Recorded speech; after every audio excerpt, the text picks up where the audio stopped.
Selamat hari Minggu buat kita semua. Ada sukacita, amin saudara? Iya. Selamat datang bagi Bapak Ibu, ya ada saudara-saudara kita yang baru pertama sekali beribadah bersama dengan kita. Kita bisa berikan tepuk tangan buat mereka. Iya. Ada Pak Jeffrey, ada Ibu yang di belakang, nanti kita berkenalan namanya. Pasti punya nama, saudara-saudara ya.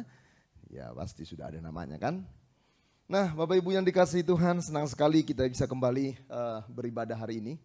Dan kita melanjutkan serial khotbah Beyond the Miracle, melampaui mujizat, lebih daripada mujizat yang kemarin kita skip karena hari raya Pentakosta.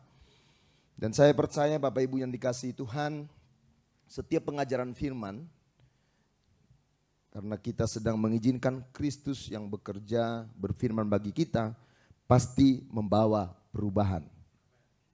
Yang setuju katakan amin. Saya punya waktu saudara-saudara ya dengan beberapa Bapak Ibu kalau kita lagi ngobrol di luar gereja. Bahkan kita punya live group yang kadang-kadang sampai larut malam ya. Sampai sapam juga udah ngantuk nungguin gitu saudara ya. Tetapi masih excited cerita satu sama lain. Kadang-kadang kita dalam meeting-meeting. Dan teman-teman memberikan feedback, memberikan saudara-saudara satu respon terhadap firman Tuhan, bahwa meneguhkan saya, meneguhkan kita semua hamba Tuhan di tempat ini, bahwa firman yang kita sampaikan tidak sia-sia. Amin saudara. Dan memang firman itu bukan sabda manusia, tetapi dia adalah firman yang hidup, yang pasti mengubah kehidupan kita. Amin. Nah minggu yang lalu kita bicara tentang bagaimana anugerah Tuhan sudah selamatkan kita. Agama itu selalu dimulai dari perbuatan kita. Kamu harus lakukan ini supaya kamu selamat. Kamu harus beribadah supaya dikasihi. Kamu harus memberi supaya Tuhan sayang sama kamu. Itu agama. Do untuk apa? Mendapatkan dari Tuhan. Tetapi kita manusia berdosa. Itulah sebabnya Yesus mati di kayu salib. Dan dia berkata, well done, sudah selesai. Kalau Anda beribadah bukan supaya Anda selamat. Kalau Anda memberi bukan supaya Anda dikasihi. Ketika kita masih berdosa, Tuhan sudah mengasihi kita. Amin saudara. Beberapa minggu yang lalu Ibu Wiwin cerita bagaimana dia mengalami anugerah Tuhan. Dari seorang yang bukan Kristen, tetapi puji Tuhan. Tuhan memilih dia dan menyelamatkan dia. Gak mungkin, tetapi itulah anugerah. Amin. Saya tadi sempat ngobrol dengan Pak Jeffrey, juga bukan dari agama Kristen. Dari agama yang berbeda, tetapi dia juga diselamatkan oleh Tuhan. Kita semua sama saudara. Kita orang berdosa, orang brengsek, orang jahat. Pikiran kita itu kotor, hati kita enggak benar. Tetapi Tuhan sayang kepada setiap kita. Itulah sebabnya saya selalu ngajarkan buat saudara di gereja ini, kalau Anda berhasil, sukses, diberkati, jangan sombong, itu anugerah. Tapi kalau Anda gagal jatuh, enggak perlu mundur. Karena apa? Selalu ada anugerah Tuhan yang cukup juga untuk menguatkan saudara. Amin saudara. Karena ada orang-orang makanya tuh, kamu itu kurang berdoa gitu saudara ya. Makanya kamu kurang puasa. Jadi seolah-olah karena pencapaiannya dia sehingga dia diberkati. Enggak, itu anugerah Tuhan dalam kehidupan kita. Tapi kalau gagal dan jatuh, jangan saudara-saudara mundur. Karena apa? Anugerah yang sama juga menolong kehidupan saya dan saudara. Amin. Itu yang membuat kita lega dalam apa? Mengikut Kristus. Bukan aturan, tapi juga bukan bebas tanpa aturan. Tetapi ada Injil, ini yang saya katakan. Ya, ada gospel way, jalan Injil yang apa? Kita tempuh, yang kita jalani. Sehingga kita lakukan bukan karena aturan, bukan karena kita takut enggak diberkati, bukan karena kita sedang transaksi dengan Tuhan, tapi karena kita tahu kita orang-orang yang sudah menerima anugerah Tuhan. Yang mengerti katakan amin. Mari kita lanjutkan dari kitab Yohanes, kita belajar dari 7 mujizat yang terjadi saudara-saudara. Tetapi ingat, mujizat itu bukan tujuan. Mujizat itu hanya tanda. Jadi kalau Anda dapat mujizat, itu bukan akhir dari segalanya. Setiap mujizat punya tujuan. Amin saudara. Tujuannya Pak, membawa kita untuk mengenal Tuhan. Kalau Anda lihat tanda, toilet ada tandanya. Jangan kencing di situ, karena itu bukan toilet saudara-saudara. Itu hanya tanda yang menuntut Anda kepada toilet. Ada di sini yang lihat tanda toilet, oh toilet misalnya kencing di situ, ada saudara? Enggak ada. Karena apa? Tanda itu menuntun kepada apa? Tempat yang sesungguhnya. Mujizat itu tanda yang menuntun saya, menuntun saudara kepada Sang Kristus, kepada Sang Pembuat mujizat. Mujizat itu sementara, tetapi hidup yang kekal itu selamanya. Amin saudara. Mujizat itu sementara, tapi Kristus kekal untuk kehidupan kita. Jangan jadi orang Kristen pencari mujizat. Kita enggak anti mujizat. Saudara-saudara mengalami mujizat, puji Tuhan saudara. Tapi mujizat sekali lagi kepentingannya, tujuannya bukan hanya untuk Anda yang menerima mujizat. Pasti ada orang-orang yang harus diberkati lewat apa? Kisah cerita tentang kehidupan Anda. Amin saudara. Baik, mari kita lanjutkan dari kitab Yohanes. Ya, pasalnya yang ke-9. Was blind but now I see. Ya, ini adalah perkataan seorang yang buta. Tadinya dia buta, but now, tapi sekarang saya melihat. Dan sekali lagi, mujizat itu tidak berhenti hanya pada peristiwa yang terjadi, tetapi selalu ada tujuan yang lebih jauh. Dalam Yohanes pasal 9 ayat 25, ya. Coba perhatikan Yohanes 9 ayat 25. Jawabnya, apakah orang itu orang berdosa atau tidak tahu? Aku tidak tahu, sorry saudara. Ya, tetapi satu hal aku tahu, yaitu bahwa aku tadinya buta dan sekarang dapat melihat. Amin saudara. Tadinya aku buta, kita buta, tetapi sekarang kita bisa melihat. Ya, jadi ini yang jadi ayat tema kita. Mujizat yang ke-6 yang dilakukan Yesus di kitab Yohanes. Dan selalu saya ingatkan buat saudara, dalam Yohanes 20 ayat 31, bahwa semua mujizat yang terjadi Bapak Ibu punya tujuan, dan semua yang dicatat. Yohanes bilang begini, Yohanes 20 ayat 31. Ini adalah tujuan daripada kitab Injil Yohanes. Tetapi semua yang tercantum di sini telah dicatat. Supaya kamu, apa saudara? Percaya bahwa Yesuslah Mesias. Jadi tujuannya bukan cuma, dapat mujizat, dapat berkat, dapat kesembuhan. No, bukan itu. Tetapi apa? Supaya kamu percaya Yesus itu Mesias. Ya, dia menyelamatkan kita. Yang setuju katakan amin. Karena kita nggak bisa selamat sendiri. Kita berdosa. Anak Allah. Dan supaya kamu oleh imanmu memperoleh hidup dalam namanya. Ingat ada tiga kata hidup. Bios, suke, dan zoe. Bios, biologi. Suke, psikologi. Ya, zoe ini apa? Hidup yang sesungguhnya. Ya. Jadi ada orang-orang yang hidup, sebenarnya hidup, tetapi hanya secara apa? Makan minum aja yang dipikirin. Ya, gaji turun dikit jantungnya agak getar gitu kan saudara ya. Gaji naik dikit berbunga-bunga hidupnya kan gitu ya. Karena apa? Pikirannya sudah duit mulu. Atau kereta api tempo dulu, duit, susah. Duit, susah ya. Pernah Bang Saat lihat kereta api tempo dulu? Bunyinya seperti itu. Duit, susah begitu ya. Jadi jangan cuma bios, jangan juga cuma suke, healing. Kita healing. Ya, saudara healing kemanapun, tempat yang paling bagus bagaimanapun. Saudara mau pergi ke mana saja tempat di dunia ini yang paling bagus panoramanya saudara. Tapi itu pun tidak bisa memuaskan hidup saudara. Tapi Tuhan memberikan hidup kepada kita, amin. Sehingga di saat badai bergelora, Anda tenang. Ya. Walaupun di rumah istri bergelora, suami tetap tenang. Haleluya, amin saudara ya. Walaupun suami ya ombaknya enggak karu-karuan Pak, ya pulang mabuk, pulang marah-marah, ya kayak ombak ya laut pantai selatan gitu saudara ya. Tapi Anda sebagai seorang istri, ku takkan tenang bersamamu. Itu Zoe saudara. Amin Bapak Ibu, ya. Jangan kalau kantong tebal, iman kuat gitu saudara ya. Kalau kantong tipis, iman juga tipis ya. Yang kayak teman saya bilang, kalau kita lagi makan-makan Pak, pas lagi makan-makan ketawa-ketawa, waduh itu kita punya imun naik ya kan saudara ya. Pas sudah bayar imun turun gitu saudara ya kan. Gak ada di sini ya. Baik, mari kita lihat pelan-pelan saudara firman Tuhan ini. Kenapa saya harus kembali dulu? Untuk merefresh saudara, supaya saudara yang mungkin juga teman-teman yang baru pertama sekali beribadah bersama dengan kami, memang gereja ini punya satu culture, punya satu budaya gospel center church. Kita menaruh pada Injil lah yang menjadi kekuatan. Dan kita belajar firman, terus menerus. Supaya apa? Supaya kita makin kuat. Ya, karena apa? Kebenaran itu Ya, itulah yang memerdekakan dan menguatkan kita. Nah, pasal 9 ini dimulai dengan satu kisah. Seorang buta. Ayat 1 berkata demikian. Waktu Yesus sedang lewat, ia melihat seorang yang buta sejak lahirnya. Murid-muridnya bertanya kepadanya, "Rabi, siapakah yang berbuat dosa? Orang ini sendiri atau orang tuanya sehingga ia dilahirkan buta?" Ah, ini saudara. Jadi ada orang buta, ya. Yesus melihat. Ya.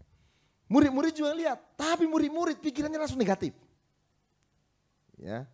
Ini pasti nih orang ini susah, buta. Kalau bukan dia yang berdosa, mungkin orang tuanya. Ini bisa dosa turunan, Pak. Ya, 7 turunan, 8 tanjakan, 12 tikungan, gitu kan saudara kan. Itu dosanya udah turun menurun. Ya. Atau mungkin dia yang berdosa, ini kayaknya muka-mukanya muka-muka bandit nih, muka-muka jahat nih gitu saudara ya. Nah, ternyata saudara-saudara, ini pemahaman yang sering juga di dalam kehidupan kita.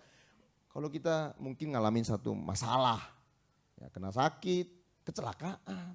Aduh, gue diingatkan Tuhan nih, tadi gak berdoa.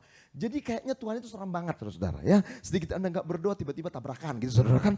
Wah, Tuhan seperti apa yang seperti itu? Coba Anda bayangkan Bapak Ibu yang dikasihi Tuhan.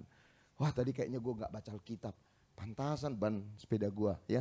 Gue lagi naik sepeda olahraga, pecah dua-duanya gitu kan. Aduh, coba saudara. Tapi ternyata pemahaman yang seperti ini sudah bahkan sebelum Masehi juga menjadi bagian dalam masyarakat. Siapa contohnya? Ayub. Teman-temannya bilang sama Ayub, Ayub gak mungkin lah Tuhan bodoh. Kamu pasti punya dosa, kamu pasti punya kesalahan, kamu pasti punya pelanggaran. Ayub dihakimi, bukannya dihibur, bukannya didoakan, malah apa? Pasti kamu ada dosanya nih Yub. Ayub, Tuhan ngaku aja lu Yub, gak usah ngumpet-ngumpet. Lu gak usah pura-pura lu kebaktian. Lu banyak dosanya lu gitu saudara-saudara ya. Ternyata saudara-saudara. Cara pandang yang seperti ini sudah lama. Bahkan juga sering saudara-saudara menjadi bagian dalam kita beriman. Sehingga saudara-saudara setiap ada masalah, pergumulan. Ya, kita selalu wah, ini teguran Tuhan. Wah, ini teguran Tuhan. Ini teguran Tuhan. Bisa teguran Tuhan, saudara. Ya, tapi jangan bayangkan Tuhan itu seperti guru yang kalau Anda salah, pak. Ya kan, saudara ya. Saya dulu punya guru. Dia punya moto, 1 makan cempedak. Semua kena getahnya, saudara-saudara ya. Jadi kalau kita 41 kelas, ditanya satu di depan. Kalau dia nggak bisa jawab, kita jantungan semua. Lemas jantung kita, saudara. Kenapa? Dia akan hajar semua. Dan kalau dia pukul kita di kepala, pakai apa saudara? Pakai palang pintu. Dia mahir banget memukulnya. Nggak ada yang lolos. Satu waktu kita tipu, kita bikin topi, banyak kertas di mana.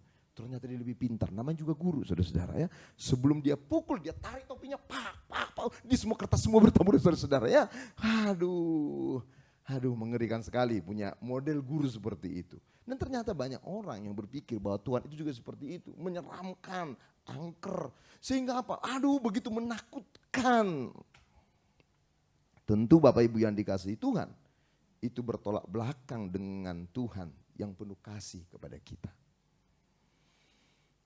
Perhatikan, dan makanya murid-murid selalu berpikir kalau ada masalah siapa yang berdosa? Siapa yang berdosa? Siapa yang berdosa?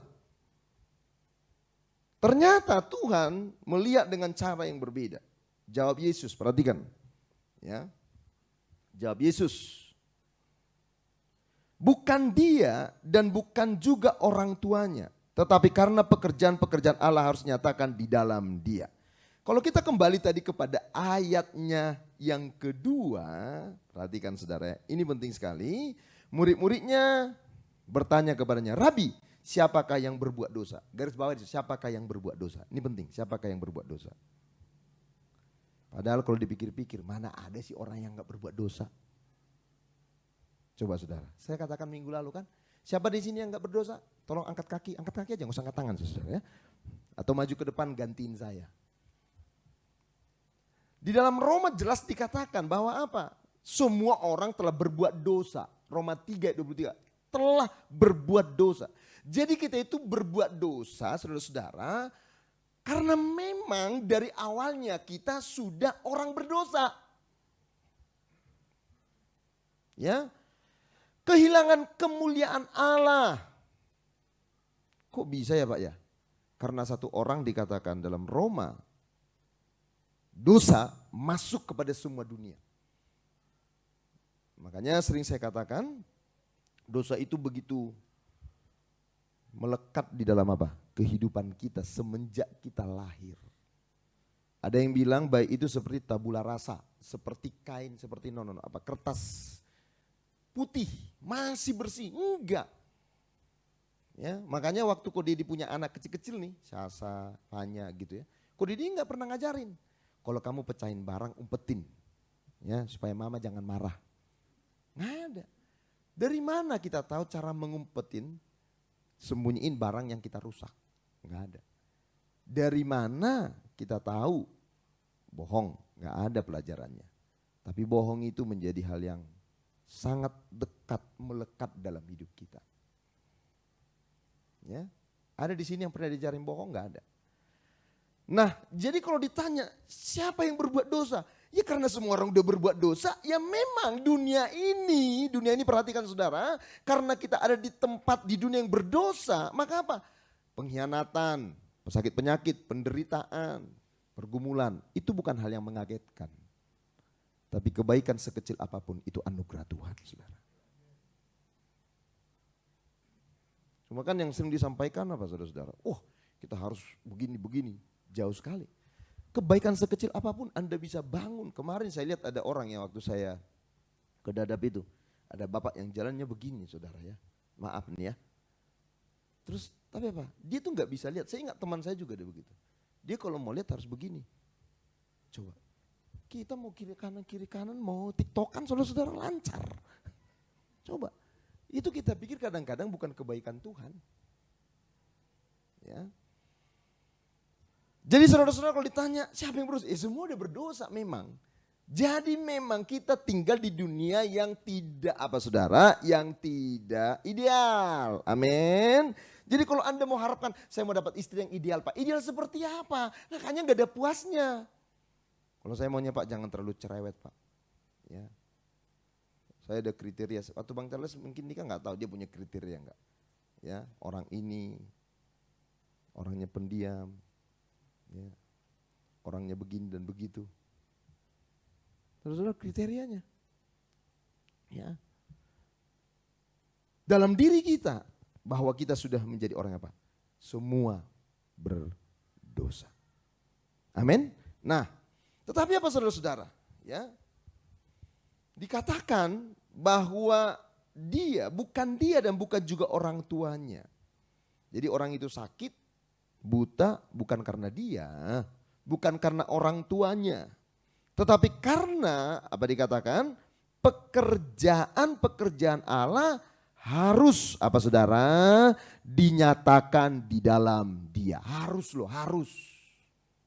Jadi kalau Anda punya pergumulan, sakit penyakit, apapun masalahnya saudara. Masa lalu Anda sebenarnya di dalamnya Tuhan turut bekerja supaya apa? Supaya kemuliaan Tuhan dinyatakan di dalam kehidupan kita, melalui kehidupan kita. Amin ya? Iya. Pernah seorang hamba Tuhan ya, penginjil dia mau masuk pedalaman. Wah dia persiapkan diri loh, berdoa sungguh-sungguh, puasa. Waktu dia naik motor saudara sebelum berangkat, kecelakaan. Habis semua giginya, rontok. Dia bilang, Tuhan apalah maksudmu Tuhan? Aku mau menginjil, aku mau ke pedalaman, kenapa aku tabrakan? Akhirnya dipasang lagi gigi palsu saudara, dia tetap berangkat. Waktu dia sampai di suku pedalaman itu, dia sikat gigi Bapak Ibu, giginya dicopot. Sikat gigi. Waktu diintip sama orang pedalaman, saudara, wih gila, giginya bisa dicopot-copot gitu saudara ya. Udah banyak penginjil dari daerah itu yang pulang nyerah melayani suku ini. Karena suku ini sadis, suku ini jahat.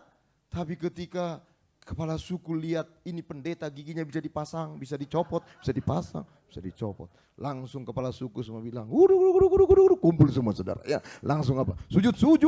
Waduh, ajaib nih manusia, ajaib. Gigi bisa dipasang, bisa dicopot gitu saudara. Nggak ngerti kadang-kadang dalam hidup ini. Halo, amin saudara. Anda nggak ngerti hal-hal yang celaka yang Anda alami. Ya. Bisa mengerti maksudnya? Jangan cuma nanti pesannya gigi copotnya yang Anda ingat. Turun-turun lucu juga itu cerita gitu saudara ya. Giginya copot. Ya. Nah, perhatikan saudara. Ya, jadi ada kemuliaan Tuhan supaya apa? Supaya dinyatakan lewat kehidupan kita. Karena apa? Masalah yang terbesar sebenarnya dalam kehidupan kita, masalah dosa tadi. Yesus sudah bekerja untuk menyelesaikannya karena kita nggak bisa menyelesaikannya. Amin saudara? Ya. Anda kena penyakit, Anda punya pergumulan. Dosa sudah dibereskan Tuhan di kayu salib. Dia mati sekali untuk semua pelanggaran kita. Yesus nggak mati berkali-kali, tapi satu kali untuk semua dosa dan pelanggaran kita. Kita dibenarkan, justification by faith. Kita dibenarkan oleh iman kita kepada Kristus. Dan kalau Anda beriman, ingat itu bukan pekerjaan Anda karena ada orang yang udah dikasih tahu, udah diinjilin, udah dibilangin, tetap gak percaya. Kalau Anda bisa percaya, itu anugerah Tuhan karena Roh Kudus yang mengerjakan dalam kehidupan saudara. Amin saudara. Ya.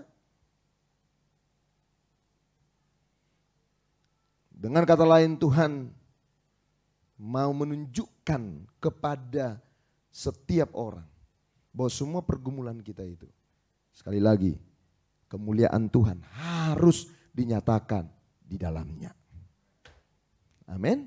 Makanya sekali lagi, beyond the miracle, melampaui mujizat. Di buku yang ditulis oleh Pastor Mike, buku ini sebenarnya khotbah ini kita ambil dari satu buku yang ditulis oleh Pastor Mike. Pastor Mike seorang gembala di Gibeon Church, GB Gibeon di Surabaya. Dan kami dengan istri sekarang banyak connect dengan beliau.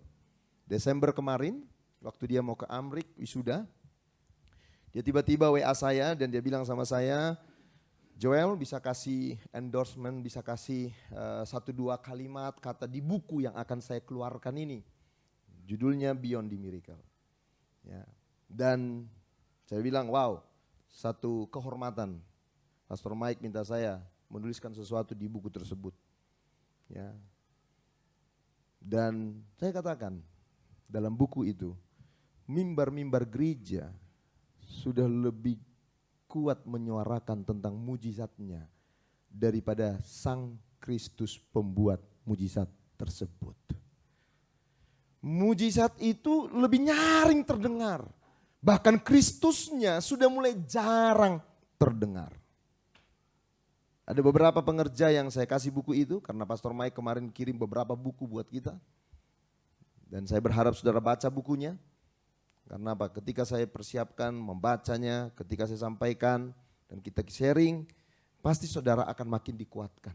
Amin saudara, makin ngerti. Nanti kalau saudara mau bukunya, bilang sama saya.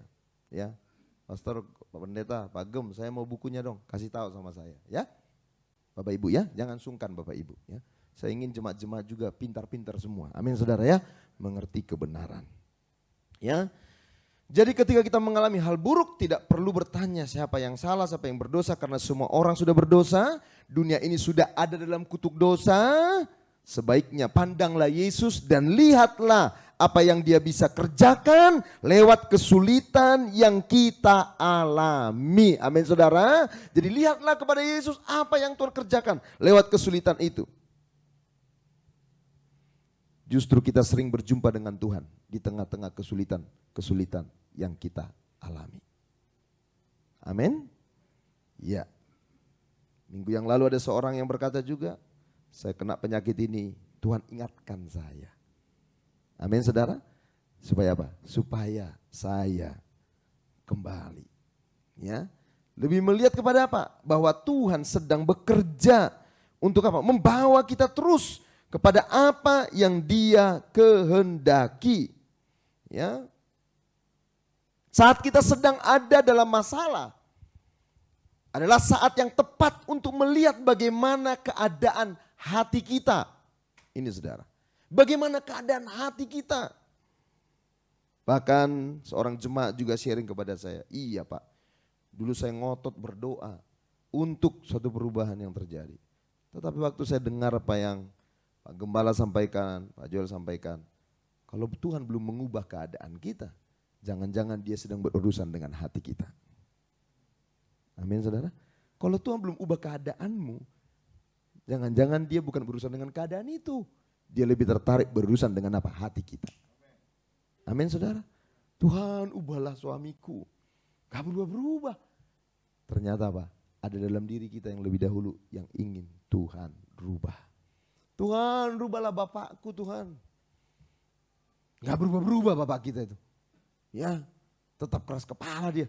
Ternyata ada bagian yang Tuhan ingin ubah di dalam kehidupan kita. Mungkin ada sesuatu yang salah dalam diri kita, berhala yang kita jadikan andalan dalam hidup kita. Banyak orang kagum, membuat orang melihat satu kebaikan Tuhan dalam diri kalian. Ketika Kak Jun harus kemo di Pineng 5 bulan, seorang diri. Itu yang, aduh kok bisa kuat seperti itu. Ya.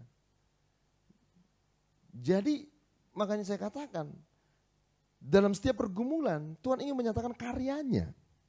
Amin saudara. Tuhan ingin menyatakan mujizatnya.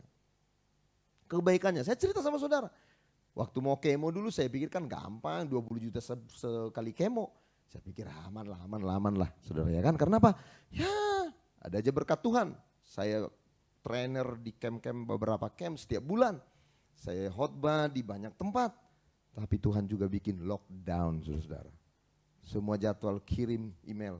Pak Joel karena COVID semua jadwal kami cancel. Pak Joel karena COVID kita tunda. Email saya penuh dengan penundaan. Dan disitulah saya nyerah Tuhan. Gak tahu lagi bagaimana caranya. Tapi kita gak tahu caranya. Tuhan selalu tahu caranya saudara-saudara. Amin Bapak Ibu. Ya next. Ya. Perhatikan dalam ayat 5. Ya, kita harus mengerjakan pekerjaan Dia yang mengutus aku.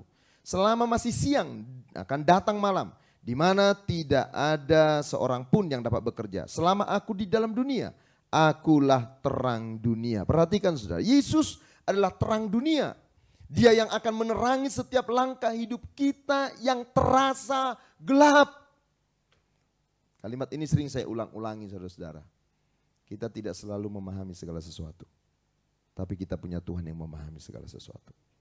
Bang Charles sampai sekarang gak memahami. Maaf, kenapa Cihen dipanggil Tuhan.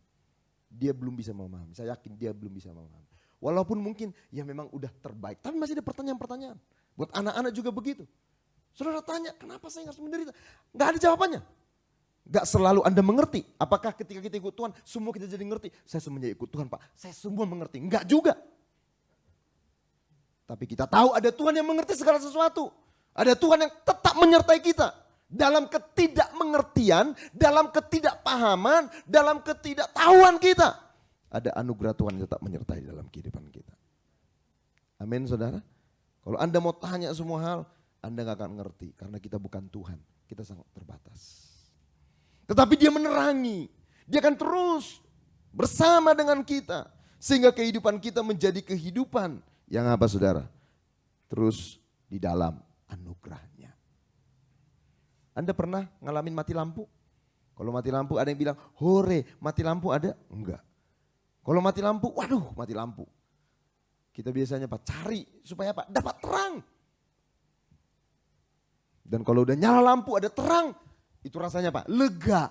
Dan Yesus menjadi terang di dalam gelapnya kehidupan kita. Kadang-kadang kita menjalani jalan yang gelap. Kadang-kadang kita membawa diri sendiri ke jalan yang gelap. Tetapi Tuhan terang kasih-Nya datang menghampiri dan menerangi jalan kehidupan kita. Amin saudara. Kemudian ayatnya yang ke-6. Setelah Ia mengatakan semua itu, Ia meludah ke tanah. Dan mengaduk-aduknya dengan tanah. Lalu mengoleskannya pada mata orang buta tadi. Jadi Yesus mau menyembuhkan orang ini. Tapi Dia apa? Ludahin tanah. Saya nggak tahu berapa kali meludah saudara ya. Coba terus diobok-obok. Ya, jorok kali saudara-saudara ya orang minum. Ya, terus apa? Ditempel. Yesus sembuhkan. Cuma apa? Ditumpang tangan. Selesai. Itu artinya saudara, sering saya katakan buat saudara. Kalau Anda sembuh dengan 1, 2, 3 caranya Tuhan, Anda nggak bisa samakan dengan orang yang punya pergumulan yang sama.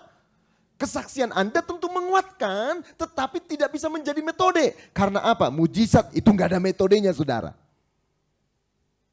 Jadi kalau Anda lihat di toko buku, 5 langkah mendapatkan mujizat. Mending gak usah beli, saudara-saudara. Maaf nih. Nanti kau stres, kau udah 5 langkah gak dapat-dapat. Kau kepahitan sama yang punya buku. Dasar cuma jualan doang, cari duit gitu kan, saudara. Nambah-nambah dosa.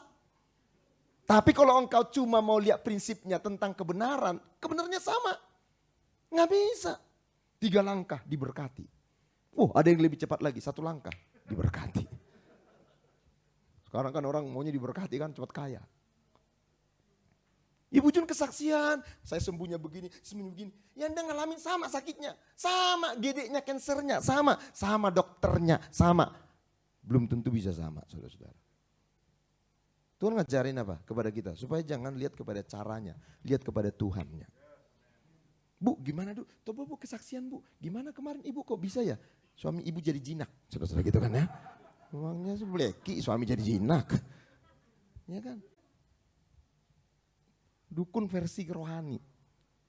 Terus setelah itu saya minum. Saya semburin. Waktu sembur ngapain Bu? Saya bilang, dalam nama Yesus. Dalam nama Yesus. Berapa kali? 5. Oh tadi oles minyak 2. Ya ditulis saudara-saudara ya. 2, nama Yesus 5. Hai ini saudara-saudara ya. Ya. Bu saya udah 5 kali gak sembuh-sembuh Bu. Mungkin kamu masih kurang pas minyaknya. Minyaknya kamu beli di mana? Beli di pasar? Jangan di Israel. Harus ke Israel. Ini pendeta saya mau ke Israel, gue titip ya. Gitu kan saudara. Just tip saudara. Saya tahun depan mau ke Israel kan, jangan just tip saudara ya kan. Pak tolong Pak minyak urapan Israel lebih kencang Pak gitu kan. Ya. Yesus nggak bisa. Tuhan kasih tahu, nih loh, padahal udah pernah disembuhin. Murid-murid juga bingung. Kemarin ngapain sih repot sih? Udah diobok-obok, ditempel, suruh basuh ke kolam Siloam, coba. Kan kurang kerjaan, bikin capek, ada yang lebih cepat. Kemarin cepat kok, cuma dia Pak ditumpang tangan, melihat langsung. Ini pelajaran buat saudara ya, amin saudara, buat saya saudara, amin saudara. Ya, kalaupun kita punya Tuhan yang sama, tapi dia punya cara yang banyak untuk menolong kita. Ada lagu bilang, kau selalu punya cara untuk menolongku. Amin. Kau selalu, ya Tuhan itu selalu punya cara. Orang waktu Bang Raymond aja nih mendapatkan Sarah, dia selalu punya cara. Padahal Sarah mungkin udah nolak-nolak kan. Ya, tapi selalu punya cara. Contoh saudara, jangan dibully saudara. Ya kan? Ya kan? Tapi Raymond aja mikir gimana caranya ya. Apalagi Tuhan saudara. Saudara aja selalu punya cara. Iya saudara-saudara, itu Bang Charles yang suruh cepat-cepat ya. Sama problemnya tetapi berbeda metodenya. Amin Bapak Ibu. Ya, cara Tuhan bekerja bagi kita ya, bagi tiap-tiap orang berbeda. Masalahnya mungkin sama tetapi caranya atau metodenya berbeda. Dia selalu memberikan yang terbaik bagi kita. Amin Bapak Ibu. Ya, percaya sama Tuhan. Ya, kalau Anda dengar kesaksian Bapak Ibu saya sudah mau bangkrut. Tiba-tiba koko saya di Singapura ingat saya. Saudara langsung jangan mau berdoa, langsung kau ingatkan Tuhan. Tuhan, kalau Engkau tolong Ibu Sabrina menjamah kokonya di Singapura, kaya. Kokoku juga di New Zealand, kaya Tuhan. Jamah dia. Pakailah tanda-tanda heran mengingatkan dia. Petir, gempa. Jangan diterusin saudara ya. Ya sekali lagi, cara Yesus bekerja berbeda-beda. Beda cara, beda situasi. Dia tahu yang terbaik buat kita. Amin ya. Nah, saudara perhatikan ya ayat 7. Yang berkata kepadanya, pergilah basuhlah dirimu di kolam Siloam. Siloam artinya yang diutus. Maka pergilah orang itu membasuh dirinya, lalu kembali dengan matanya sudah apa saudara? Sudah melek, sudah melihat. Ya, orang buta itu sebenarnya tadinya tidak mengenal Yesus. Ya.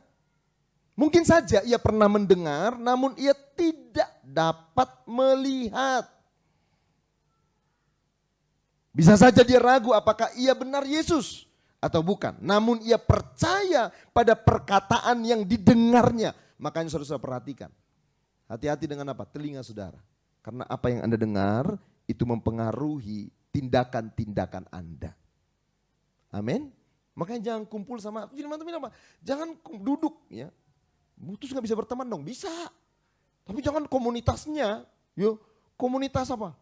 Waduh, orang yang gak takut Tuhan. Setiap ngomongin contohnya begini, ya ibu-ibu nih kumpul sama ibu-ibu. Kan kalau saya waktu antar anak saya dulu ke sekolah dia waktu masih SD itu, ya itu ibu-ibu kalau udah kumpul di sekolah ngegosip aja kerjanya. Ya kadang-kadang ada gengnya ada. Kadang-kadang semua pakai celana pink semua jalan nyebrang gitu rame-rame kan.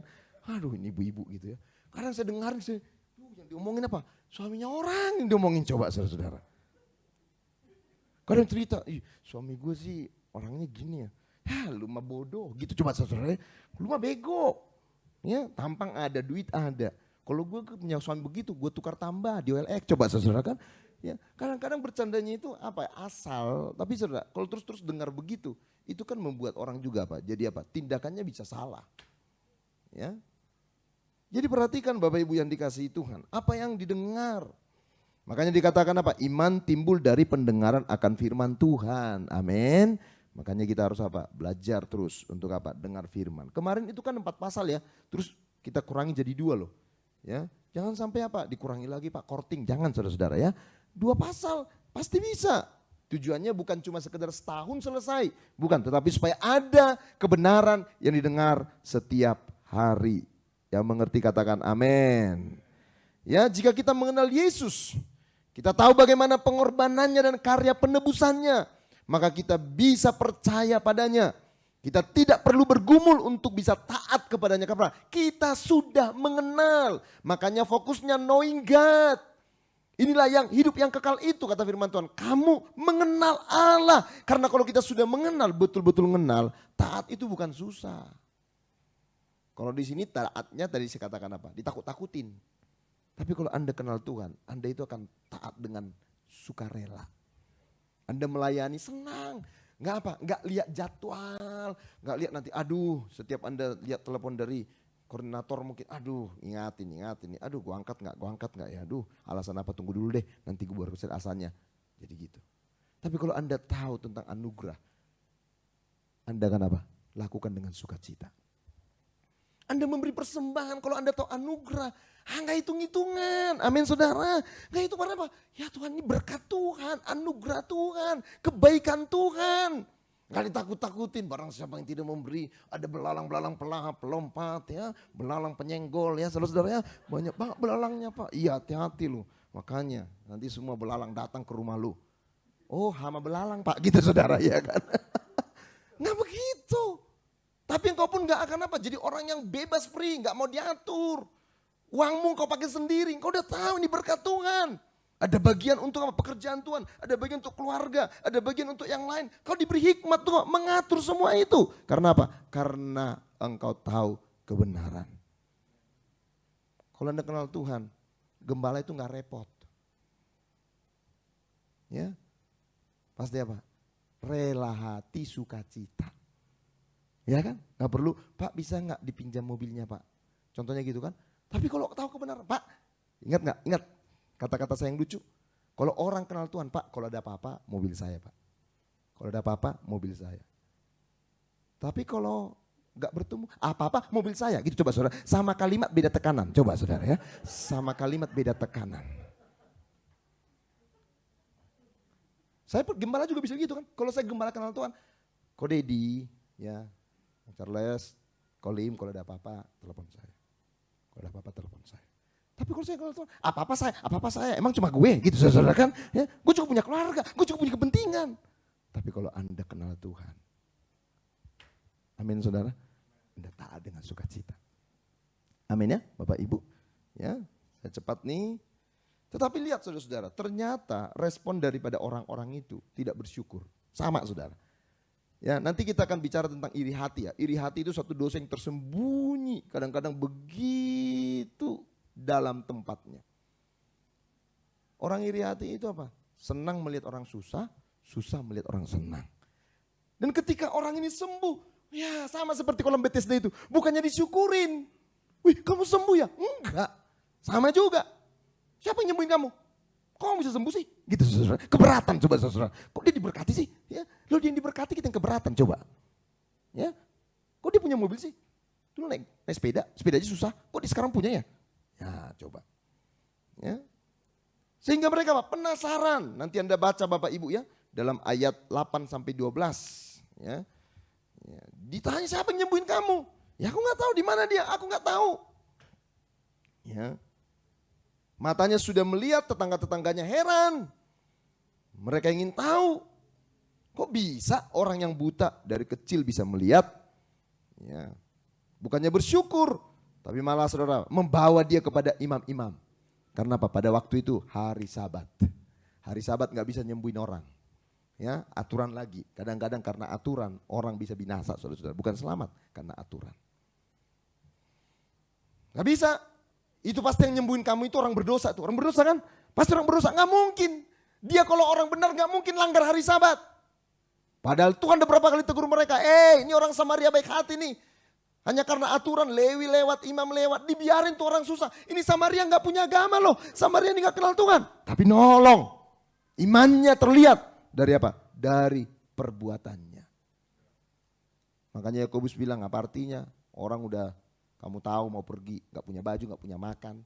Dia pamit. Saya mau jalan dulu ya, mau pergi dulu ya. Jalannya jauh nih. Gak punya makan, gak punya minum, gak punya baju. Musim dingin. Terus kamu bilang apa? Oh Tuhan berkati ya, Tuhan berkati, Tuhan berkati, Tuhan berkati. Emang cukup Tuhan berkati? Orang Kristen itu paling seneng kata-katanya suruh rohani banget. Ya, Tuhan kuatkan ya. Apa Tuhan kuatkan? Gimana Tuhan kuatkan? Ya, pasti Tuhan berkati kamu ya. Padahal dia tahu dia butuh sesuatu. Terus ada artinya itu Tuhan berkati, ada artinya itu perkataan kamu. Ada artinya iman tanpa berbuatan apa? Nol, kosong. Makanya dia berkata, apakah orang itu berdosa? Aku nggak tahu, kata dia. Tetapi satu hal yang aku tahu, yaitu bahwa aku tadinya buta. Dan sekarang dapat melihat. Amin saudara. Tapi ada perubahan, aku nggak tahu. Saudara lihat waktu kita percaya. Kita kadang-kadang nggak tahu, nggak ngerti. Tapi kita melangkah, baru saat itu kita bisa melihat karya Tuhan bekerja dalam kehidupan kita. Amin saudara. Saat kita melangkah. Ya, perhatikan ayat 35-38, Yesus mendengar bahwa ia telah diusir keluar oleh mereka. Jadi sampai diusir nih orang. Ia bertemu dengan dia dan berkata, percayalah engkau kepada anak manusia. Percayakah engkau kepada manusia? Jawabnya, siapakah dia Tuhan supaya aku percaya kepadanya? Kata Yesus kepadanya, engkau bukan saja melihat dia, tetapi dia yang sedang berkata-kata dengan engkau. Dialah itu, katanya, aku percaya Tuhan. Lalu ia sujud menyembahnya. Saudara, kisah ini berakhir dengan manis. Bukan hanya karena dia sembuh dari butanya. Perhatikan saudara. Ternyata Yesus sengaja mencari dia kembali. Karena ada yang lebih penting yang Yesus sampaikan kepada dia. Sama dengan orang buta yang pernah juga disembuhkan Yesus. Iman. Dikatakan apa? Engkau sudah sembuh. Tapi ditambahin, imanmu menyelamatkan engkau. Sekali lagi bukan hanya sembuh jasmani, tetapi saudara-saudara, kesembuhan kekal karena kita menerima anugerah dari Tuhan. Amin saudara. Ya, kisah ini berakhir, orang itu diusir tetapi bertemu dengan Yesus.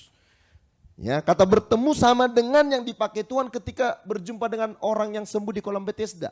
Yesus sengaja mencarinya sampai ketemu, saudara-saudara. Dan kita adalah orang-orang yang dicari Tuhan sampai ketemu. Amin, saudara. Kalau lihat hidup kita kadang-kadang, saudara kesaksian, kok bisa ya Tuhan itu cari saya? Ya. Jadi bukan kebetulan bertemu. Orang itu bukan hanya mendapat penglihatannya. Bukan hanya mendapat kesembuhan, matanya melihat, tetapi ia juga percaya kepada Tuhan yang sejati. Saudara-saudara perhatikan kalimat ini, bisa saja, ya bisa jadi, bisa saja dari awal kita memang hanya mencari mujizat. Sekali lagi Bapak Ibu, sering memang kita datang ke gereja cari pertolongan, gak salah. Carilah pertolongan kepada Tuhan, karena dia sumber pertolongan kita. Kalau Anda sakit datang sama saya, jangan, aduh kayaknya Pak Yul ini gak mau mendoakan saya sembuh. Enggak, saya doakan saudara. Sekali lagi, kita gereja Bethel Indonesia, gereja yang bergerak juga dalam kuasa Roh Kudus. Percaya kepada apa? Mujizat. Bisa aja saudara datang kepada Tuhan pertamanya hanya karena apa? Mau dapat mujizat. Tetapi seiring berjalannya waktu, Anda mulai bertumbuh. Amin saudara. Anda mulai berkembang. Waktu mendengar Injil Kristus, hati kita mulai dijamah. Iman kita mulai timbul. Yesus menemukan kita hingga akhirnya kita percaya. Saudara, perjalanan hidup orang Kristen adalah perjalanan dari satu iman kepada iman yang lain. Kalau Anda sampai kepada satu titik tertentu, belum selesai. Ada perjalanan iman yang harus kita lanjutkan. Kita mungkin memulai perjalanan hidup dengan iman yang kecil. Tetapi saudara, semakin kita bertumbuh, semakin kita merespon panggilannya dan firman Tuhan ada dalam kehidupan kita. Sehingga dalam anugerahnya firman itu bekerja untuk mendewasakan kita. Amin saudara. Untuk mengubah kehidupan kita. Sehingga kemuliaan Tuhan semakin nyata dalam hidup kita. Dulu kita mungkin berdoa, masih ngancam Tuhan. Tuhan juga maklum. Tuhan, ya, kalau Tuhan tidak jawab doaku, aku gak balayan lagi. Kadang-kadang orang Kristen itu kadang-kadang kalau ngancam juga seram-seram saudara-saudara. Kalaupun Tuhan jawab, nah kan harus diancam dulu, harus diancam dulu, harus diancam. Makanya kadang-kadang lo ancam Tuhan aja. Ya, kalau diancam Tuhan agak cepat ya. Coba saudara-saudara, enggak begitu. Tapi kadang-kadang Tuhan tolong juga Anda ancam. Iya kan? Saya Pak doa Pak, saya ancam Tuhan. Kalau kau Tuhan tunjukkan. Kalau kau enggak Tuhan, aku kabur. Gitu saudara kan? Tuhan bekerja loh Pak. Iya, Tuhan itu anugerahnya luar biasa. Hebat tuh Tuhan. Tapi nanti Anda akan bertumbuh imannya. Tuhan akan bilang bukan lagi tuh ancam Tuhan apa? Tuhan apa yang kau mau jadilah Tuhan ya. Aku gak perlu takut dan khawatir. Tuhan pasti menolong aku. Amin saudara. Biar kiranya setiap kita terus bertumbuh di dalam iman saudara, amin. Dalam anugerahnya sehingga apa? Dulu kita orang-orang yang buta. Tapi sekarang kita bisa melihat saudara. Selamat hari Minggu. Tuhan Yesus memberkati kita semua.